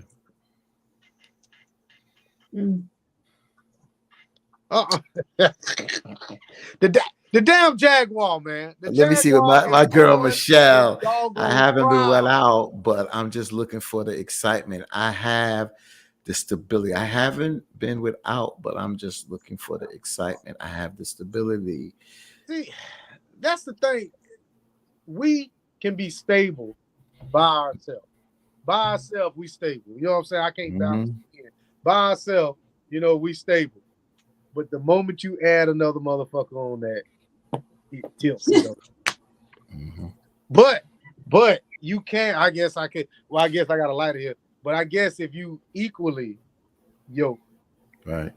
And that's what I'm saying. At the stage of you at that stage, you got to realize that life ain't the 20s and the 30s. So what are you looking for in that I'm not saying twilight years, but you know what I'm saying. You in that last quarter of your life, what are you looking for in that person that comes into your life? I give you an example. Well, when I was single in my 20s and where I'm at now, my outlook is a little differently than when in my 20s. In the 20s, I'm a jackrabbit. You understand what I'm saying? But now I'm more stable. Jackrabbit just means I'm all over the place, just do all over the place. Oh, I'm saying now get them in the jackrabbit mode. I'm not doing that. Jackrabbit. But now, at the end of the day, back then I had a future job, work. I ain't looking to work the rest of my life. You understand what I'm saying? I'm looking to do some other things in life, to enjoy life. So my outlook on life is differently now. Right. Stevenson says sometimes we all can be in a relationship. Oh, okay. Sometimes we all can be in a relationship, and at the same time, we can still feel alone, marriage or no marriage. That's true. Oh, Stevenson, of course, of course. That's why people have to be honest. But because you get married, and I say I do, I'll be honest with you. I'm gonna say this right now. Sometimes marriage complicates shit. I have to say the word there. I'm sorry, because once you say I do, you feel that, especially if you do it under the banner of religion, and you not happy, you scared, or you feel that it's sinful, that you can't divorce or break up, and you live miserable or not happy. The people complicate stuff. I agree with that. Well, people do complicate it, but I use the word marriage because they are under that banner. I said I do. So once I get married, I don't want to get a divorce. That's not blah, blah, blah. That's why. So if you want to say people complicate it, I'm just saying if you're not happy, but you stay together, and Stevenson said, I'm going on, Stevenson said, marriage or no marriage, say it for team. But that's true. And that's why I'm saying, we got to look at what marriage is, and is that for everybody? Yeah, and sometimes we don't know that at 20.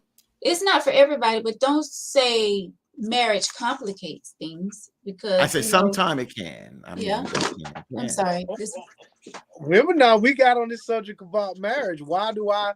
If we're married, why do I have to put up half my stuff to show you I care about you?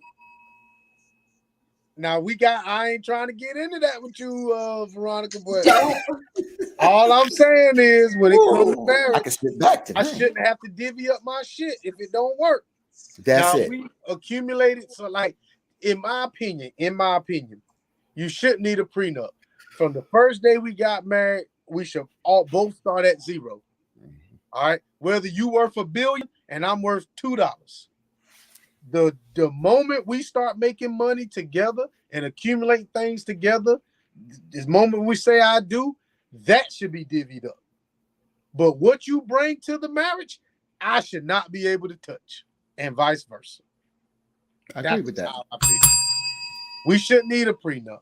You shouldn't have to give me spousal support unless we accumulated something together and I'm walking away from this business or venture or whatever it was, and you and it's generating money and I'm getting a cut.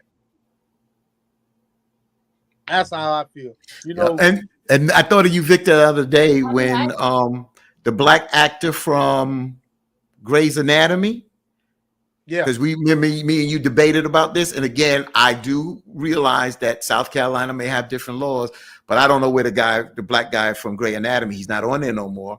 That he's not on the show no more, and the judge lowered his child support tremendously because he don't make that kind of money no more. You understand? So I know we got into it. So I agree with you that at the end of the day, you know why? That's why a lot of people also don't get divorced, because they feel like it can ruin them. It can ruin them. So you know the song. I'm sorry to give these old songs, y'all, but you heard your parents, your grandparents play. It's cheaper to keep her. So Fatima, I'm gonna ask you a serious question, and Veronica, I'm gonna ask you a serious question. I want both of y'all to answer this, and I want everybody in the comment section to answer this question too.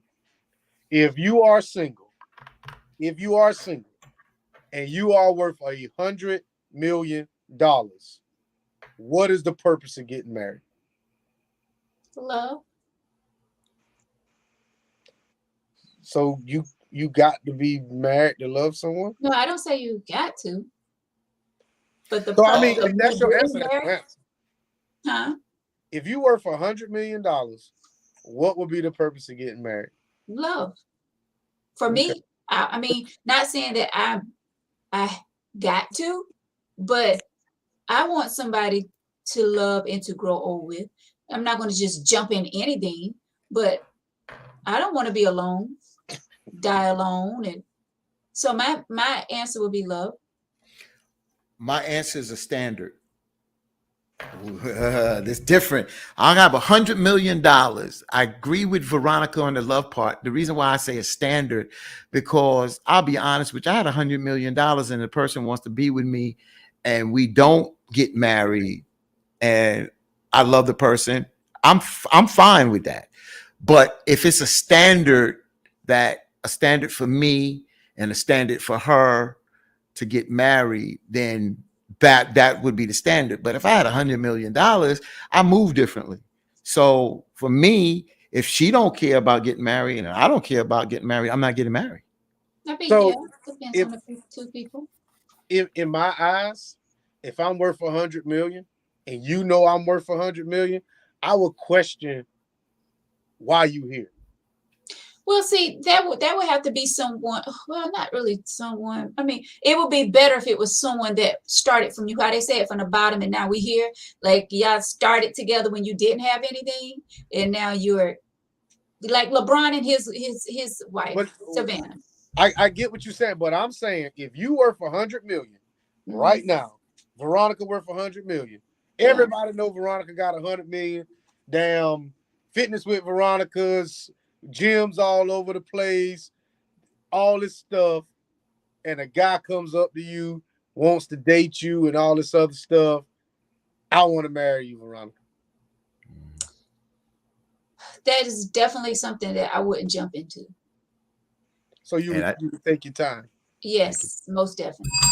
And I wanted you to answer that before I said what Cheryl did. Cheryl said, and Cheryl, I think you hit it on point, just like Veronica just hit it on point.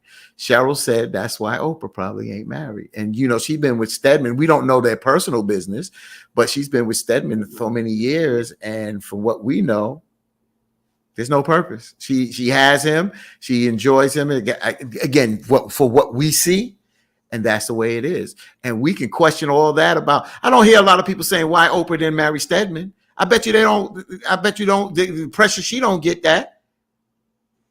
You see, Money talks, BS walks. I'm telling you. Go to Slack comment. All right, let's see what's Not last. everybody want to be alone.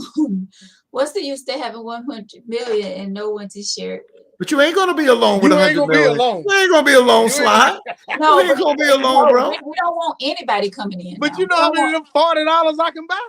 We don't want anyone coming on. We talk about Right. somebody that we can love and care for, and You can. You can. You know what? You know what the funny thing about money is? Everybody wants to be a part of that money, and people will do shit for you for free. If you got 100 million, more people will do things for you free than if you ain't got no damn money. People will hang with you just to say that they with you or sing with you. People will wash your car for free. Look how rich people get comped all the time. Right. You got a doggone Rolls Royce truck. You pushing through Darlington or whatever. Veronica, let me wash your truck. Come here. Let me wash this. Let me take a pic. Veronica, put my clothes on for free. Do this. Wear my earrings. Just do. Rich people get comped so much shit. People will want to hang with Veronica. Just come to my club and just say you was here. Yeah. People will do things, go out of their way for you because you have this money and won't ask you for shit. Yeah. But you on a good platform, you got your business going, and you damn near got to choke these people to see the quality that you have. Yeah, That is ridiculous. yeah. Beyonce did not get with somebody that could take her money. She got with Jay-Z. And Jay-Z had his own money, has his own money. If they break up today, I don't even see them suing. They can take whatever they have and be happy. Kim Kardashian and Kanye. Kanye got much more money than she does, but Kim Kardashian got her money.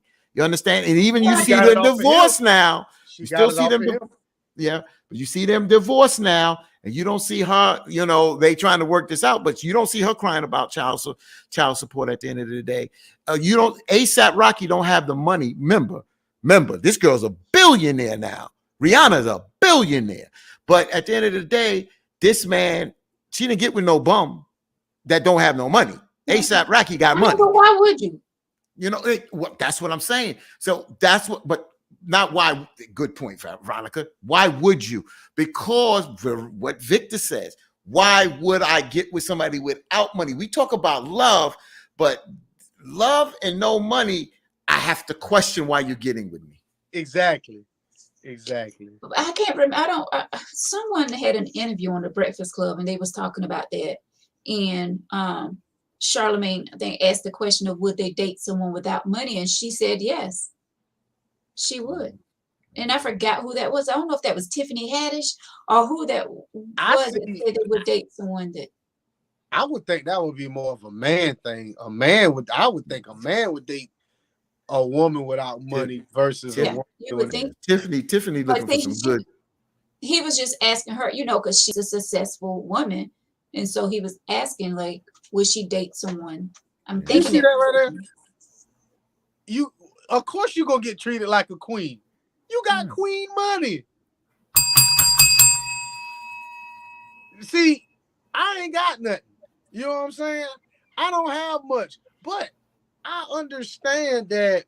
You ever notice when a guy walks into a bar, or I shouldn't say a bar, when a guy has money, status, nice car, smell good, expensive clothes, all this other shit, people treat him differently. Women respond to him differently.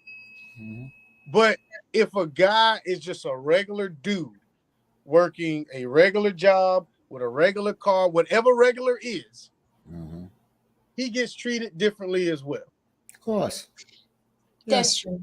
That's true. See, I don't like to see stuff like this, because who says this man really don't love this woman?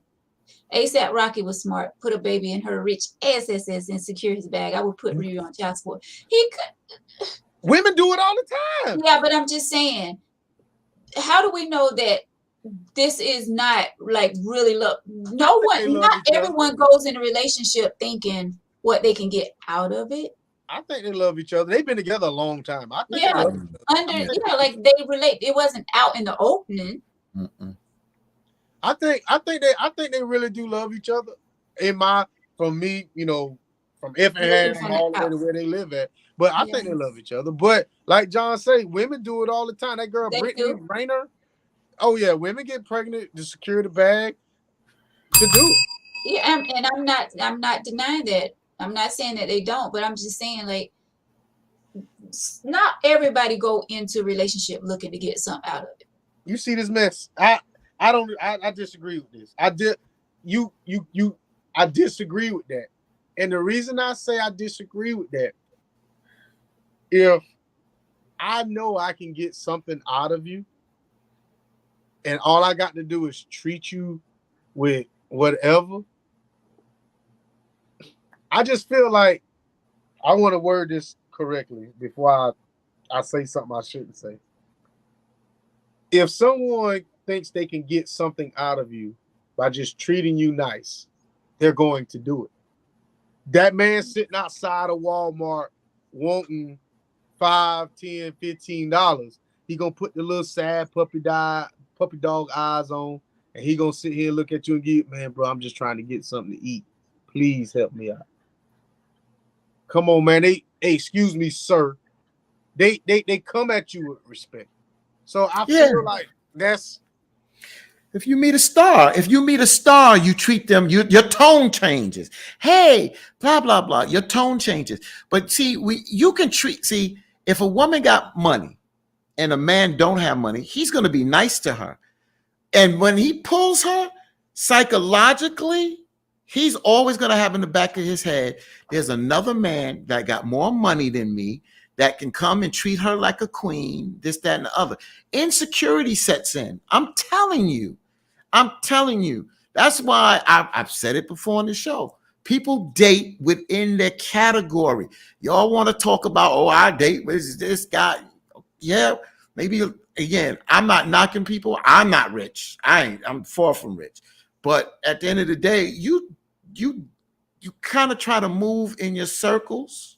It depends on what you want. And Veronica, I see you looking, and I do agree that when you're not in a certain level, in a certain bracket, let's just say you're 100,000 and lower. Just say 100,000 and lower. That scale is a large scale. So you may date a woman that make 25,000 and be happy. Y'all may be happy because y'all can put it together and work. But once you get into 500,000, you ain't dating nobody 40,000. Ain't happening. Y'all can say that. Y'all talk out the side of your neck. It's not happening. And that's where I give, what is his name, Kevin Samuels, his credit right there, because he's right about that. That why is that man going to be loyal to you? I'm making $500,000. You making 20,000. What are you bringing to this relationship? That at the end of the day, I can move in these circles and do this. That is a mindset that we have to be real about. I need more than just some That's not coochie true, and my Frank. back scratch. I Yeah. need more than that. That's not Yes. true. And But I don't think no one is trying to compare their love to a mother's love. No one will love. Oh, you commented about that. She's commenting about the comment. She's not commenting on what we just said. We thought you was Oh, I'm commenting on what sorry. we I said. thought y'all had moved to John's comment because Victor No. put it up there. Yeah, we didn't read it yet. So shit. Women only be with a man according to what he can provide. Only a man mama will love a man unconditionally. Go ahead, Veronica. Respond to that. I don't know. We cut you off. I don't know. I can't agree with that. I think there's some that's women what I'm that saying. Go I ahead, don't agree with that completely. And a woman don't. Well, some women don't go into a relationship trying to compete with the mother. Like we know, there's no love like a mother's love. But No. I think I'm gonna say this. Mama can be replaced. What? Listen. What? Wait. Explain that, bro, because I'm not gonna attack it till I hear what you're saying. My mother has done things for me that I thought no woman would ever do for me until I got older. When I tell you, when you get sick, mama gonna come in there regardless and take care of you, no mask. She taking care of her baby. When you in love, when a woman loves you, she will take care of you on your, she will nurse you back to health exactly how your mama would do it.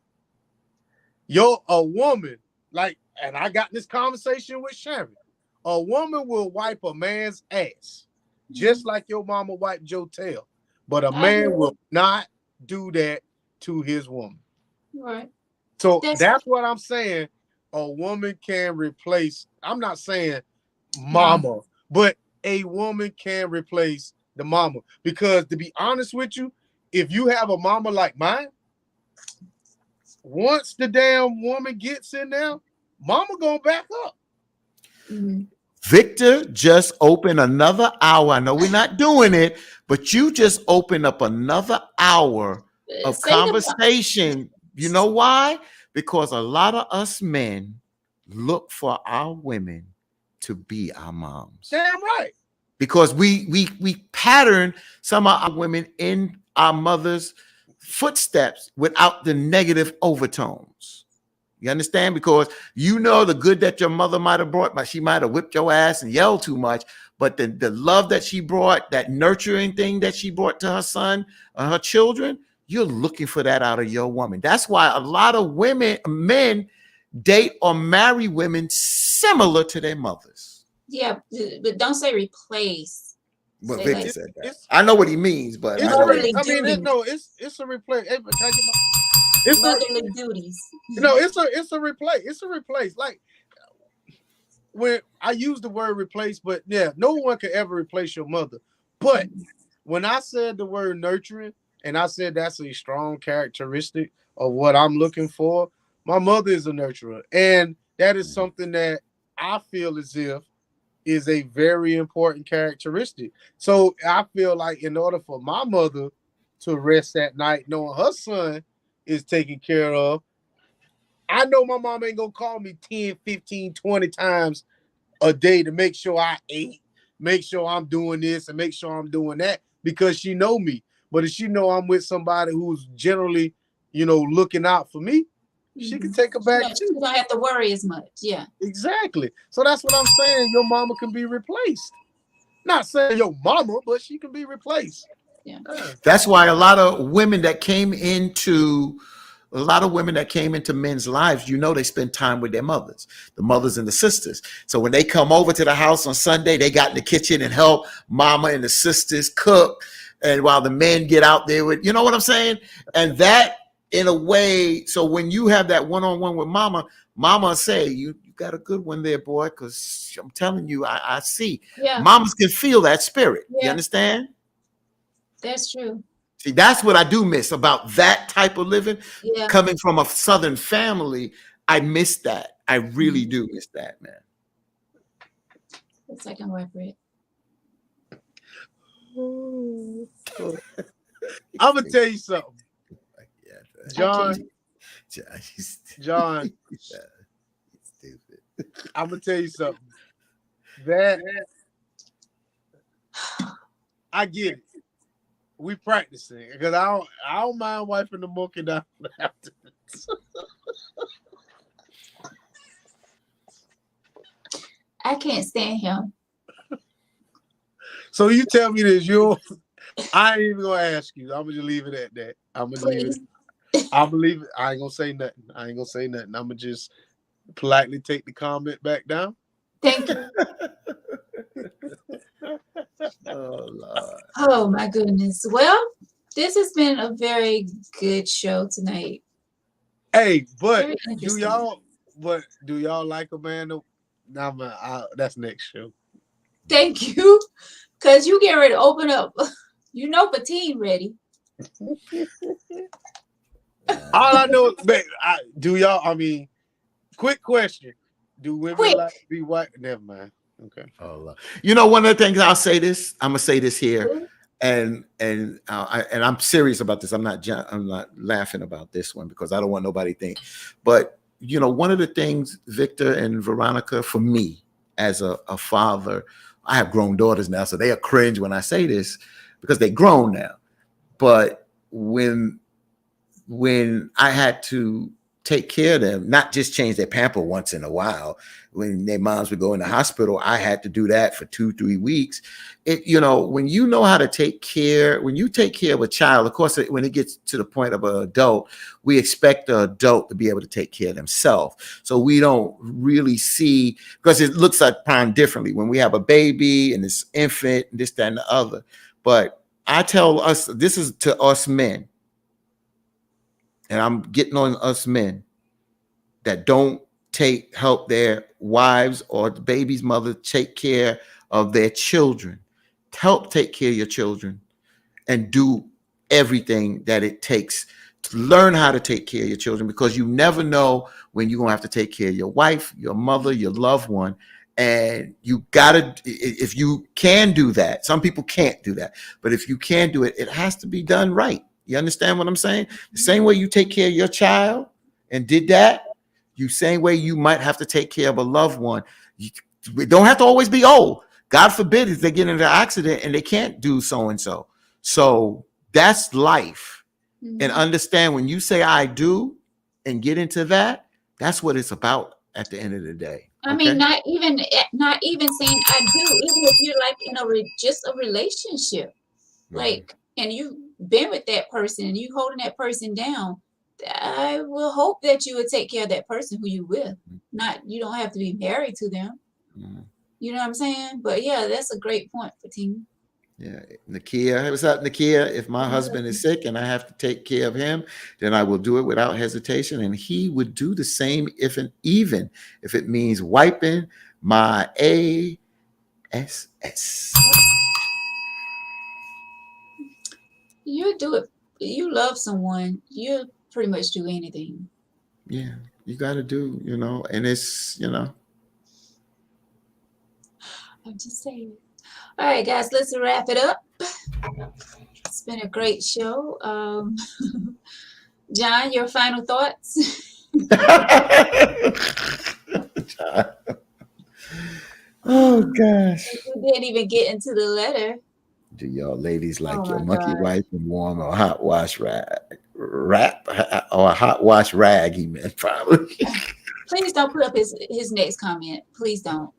All right, guys. Yeah. What the hell? Have a great night. What am I saying? Yeah, but that got to be wiped properly too. Oh gosh. Hell, I won't. Don't wipe too hard because that shit hurt. Y'all think that thing? You're squeezing walnuts and shit, cracking walnuts and shit. If you would like to be a guest on Tainty of Life, at least she didn't mute our mics. If you have topic suggestions, an email letter, thank you, Victor. Email us taintyoflife@gmail.com. And if please go over to YouTube and subscribe to our channel.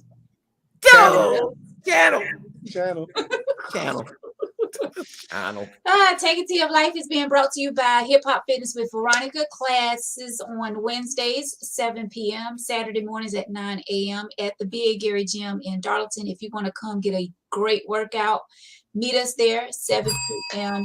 is all about dancing those calories off. We have a great time out there, so come on out. $5 per class.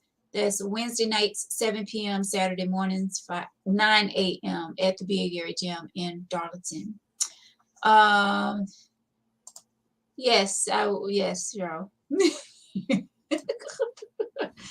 Thank you for Teen WBLS radio station New York. Thank you so much sitting in with this tonight. Can I give a real quick plug? I don't normally do this, but for tomorrow at 8 p.m., go to the WBLS website. Of course, folks that have been watching the news saw the train shooting, 10 people shot, 16 people hurt in New York City, and we'll have more updates and details tomorrow at 8 p.m. on WBLS Facebook page.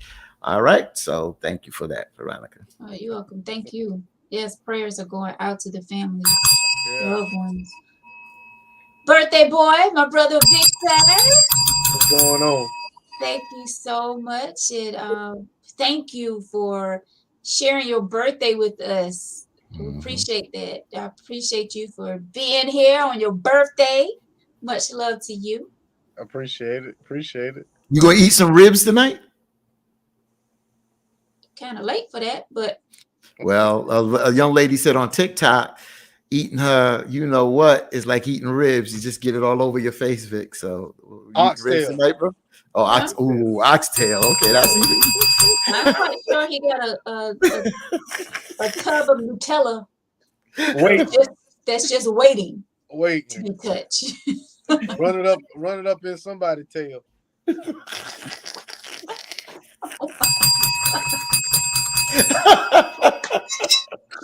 I'm not already there, bro. Yeah. Hey, Veronica, you didn't even pull me out tonight. Let me. Wait, yeah. Why you just brought it up? Ready to come out. Hello. That's what it do. Hello. Oh, man. Thank y'all so much for watching. We appreciate y'all and all of your comments tonight. Thank y'all so much for sitting in with us on this Tuesday night, special night, Victor's birthday. God willing, we'll be back Thursday with some more great, Maybe. hot, tangy, spicy tea for you guys. Maybe. Oh. Okay. Oh, because yeah. All right, y'all have a great night. Be safe. See y'all next time. All right. Have a good night, guys.